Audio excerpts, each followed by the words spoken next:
Ceci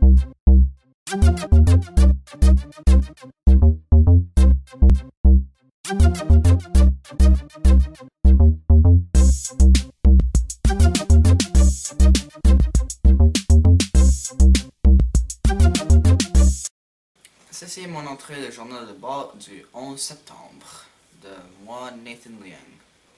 Dans cette entrée de journal de bord, on va parler de 3 choses, je pense. 1. On va parler de mes sources que j'ai trouvées, parce que j'en ai trouvé comme 3. Et 2. Je vais parler de mon idée pour mon vidéoclip. 3. Je vais parler de mon but, en tant que du choix de mon projet personnel, quelque chose de même.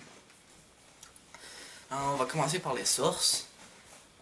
La première source que vous allez voir ici s'appelle Avicii in the studio with Avicii with Future Music Magazine.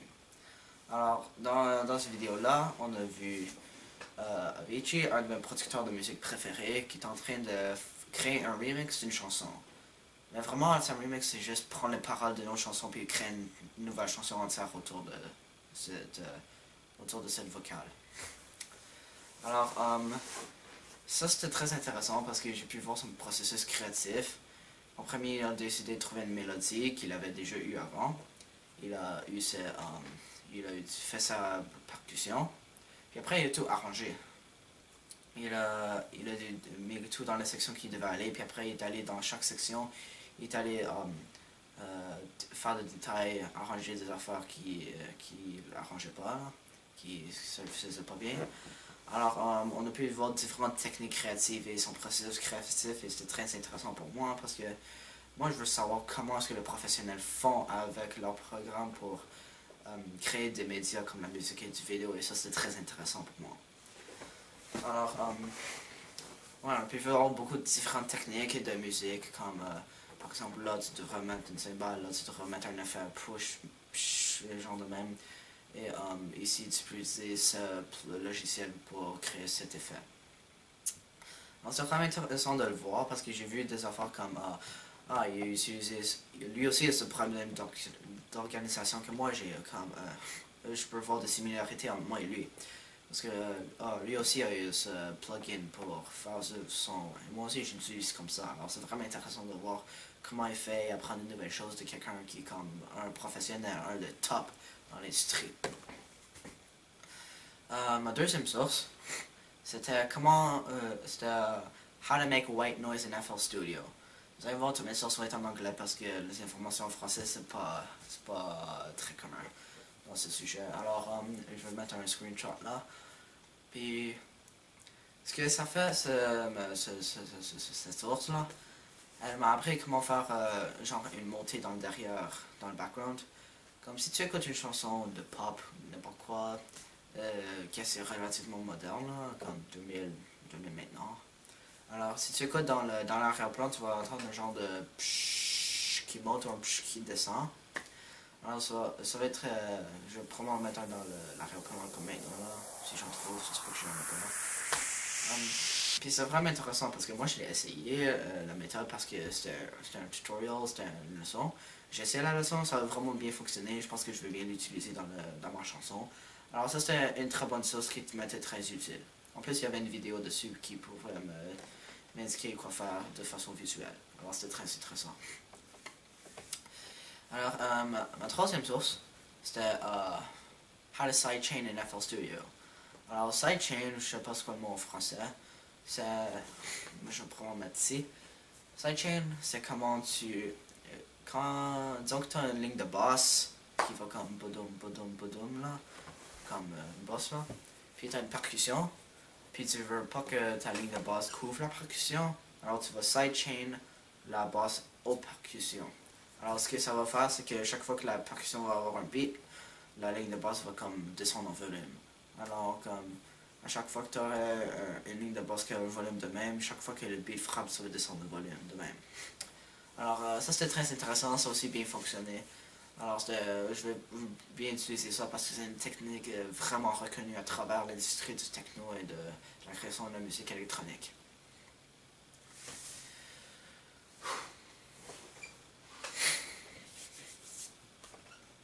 Alors, ma deuxième chose, je vais parler de mon idée pour mon vidéoclip. Alors, ce que j'ai fait, je l'ai pensé comme hier soir, genre, pendant que j'essayais de dormir. Parce que j'ai eu l'idée, c'était une bataille de boules de neige, vous voyez. Parce que moi, j'ai pas envie de faire. J'avais comme deux choix. Soit je faisais quelque chose avec une genre d'histoire, soit je faisais juste du monde qui danse. Alors, j'ai essayé quelque chose dans le milieu. Bataille de boules de neige, il n'y a pas vraiment d'histoire, là, c'est juste du monde qui se battent. Puis, entre du monde qui danse, là, il n'y a pas vraiment d'histoire. J'ai comme choisi un compromis. Alors, ce qui est arrivé, il va y avoir comme deux équipes, là, puis un leader de chaque équipe. Chaque leader, on va le voir en train de se préparer, mettre ses bottes, mettre ses gants, mettre son manteau chez lui. Alors, vous voyez que la caméra va commencer à ses pieds, il va mettre ses bottes, ça va monter lentement, il va mettre ses pantalons, ça va monter encore, il va mettre ses gants, puis son manteau. Et ça va être intéressant comme ça. Puis après, on va le voir en train d'être dehors, se rassembler son équipe sur un coin de rue. Tout le monde va faire comme un genre de cheer, là. Évidemment, on va pas l'entendre, ça va être sur la musique. Alors, comme tout ce temps-là, c'est genre la préparation à la bataille.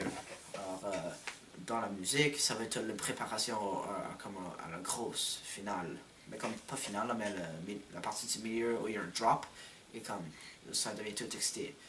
Alors, au moment du drop, là, la bataille va commencer. Quelqu'un va lancer une boule de neige et tout va éclater. Ça va être comme vraiment excitant. La musique va être en train d'aller super fort.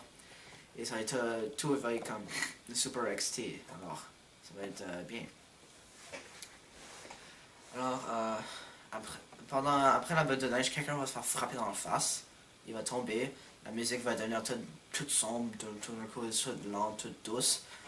Et le leader va être comme non, va être comme tout choqué. Et quelqu'un d'autre va être tout choqué. La personne qui va être frappée dans la face va être comme morte, là. Supposément morte. Puis, ça va être vraiment bien à voir. Alors là, le leader, il va devenir tout fâché, il va devenir tout piste là. Il va se lever debout, il va avoir comme un genre de face qui est tout fâché, qui veut la revanche. Il va se lever debout, il va devenir fou, il va lancer de boules de neige et tout le monde de l'équipe adverse va mourir. Et dès qu'il se lève, la musique va devenir encore plus forte là, encore plus excitant qu'avant. Et ça va être vraiment, ça va vraiment bien à voir. Je sais pas si c'est mon idée finale de vidéoclip, mais je pense que c'est une de mes bonnes idées. Alors j'ai déjà demandé à quelques-uns de mes amis, on dit oui d'être acteur, mais évidemment si je fais une bataille de boules de neige, ça devrait être fait en décembre, janvier, alors ça va attendre. Alors maintenant moi j'ai une idée comme ça va être quoi mon script et tout ça. Je sais pas ça va être quoi la fin de l'idée de la bataille là, mais on va voir plus tard, j'ai bien du temps.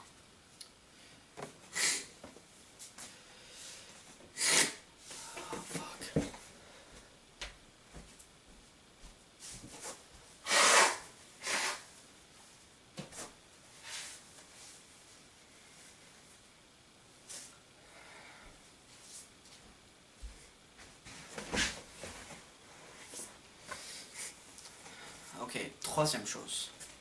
Pour la troisième chose, je vais dire c'est quoi mon but, comment je vais arriver à mon but, c'est quoi mon produit, et ouais c'est ça. Dans mon aire d'interaction, ça va être l'ingéniosité humaine. Je l'ai déjà expliqué dans mon test d'intérêt dans l'entrée du journal de bord président. Puis j'ai expliqué pourquoi, vous allez voir ça pour aller voir cette vidéo pour savoir. Alors, ce que mon but là, je pense que c'est pas super précis dans ma tête. Alors, je pense que, en effet, c'est comme connaître comment les professionnels font pour créer leurs médias, la musique et la vidéo. Alors, je sais pas si c'est vraiment un but qui est comme un but là, mais je pense que ça va marcher. Alors, ce que je planifie de dire comment je vais faire ça, je pense que je vais comme apprendre en premier comment les professionnels font. Puis après ça, je vais le connaître, mais pour prouver que je le connais, je vais créer un produit qui est le vidéoclip. Et c'est en appliquant mes connaissances de professionnels, de comment ils le font, je peux créer un produit qui est du niveau professionnel. Puis pour savoir si pour mes indicateurs de réussite, pour savoir si j'ai bien fait, là je peux dire si j'ai appliqué mes connaissances, j'ai réussi. Et je me suis aussi donné des limites là, parce que je vais me mettre sur YouTube et on va voir combien de views ça va avoir. Alors s'il y a un certain nombre de views, je pense que je vais avoir réussi. Moi je savais pas que c'était réaliste, mais ce que Madame Bourgeois m'a dit en choix de carrière, c'est que ce qui était un indicateur de réussite pour moi, c'était ce que moi je pensais. Moi j'étais content avec. Moi je pensais que j'étais content avec 150 views. Alors j'ai mis comme 150 views comme un indicateur de réussite. Comme si je fais 150, je suis content, c'est ma moyenne là. Si je fais comme 250, là c'est comme vraiment bien. Si c'est plus que 250, c'est encore meilleur. Mais si c'est comme 150, 100 ou 50 ou 75, quelque chose même, là je vais comme, j'ai pas fait très bien. Si j'ai juste comme 10 views là, ben ça va probablement pas arriver là, mais je vais être comme vraiment déçu de moi-même. Alors, évidemment, j'ai dit mon produit, ça va être le vidéoclip que j'ai fait avec mes connaissances. Je pense que c'est tout pour cette entrée de journal de bord.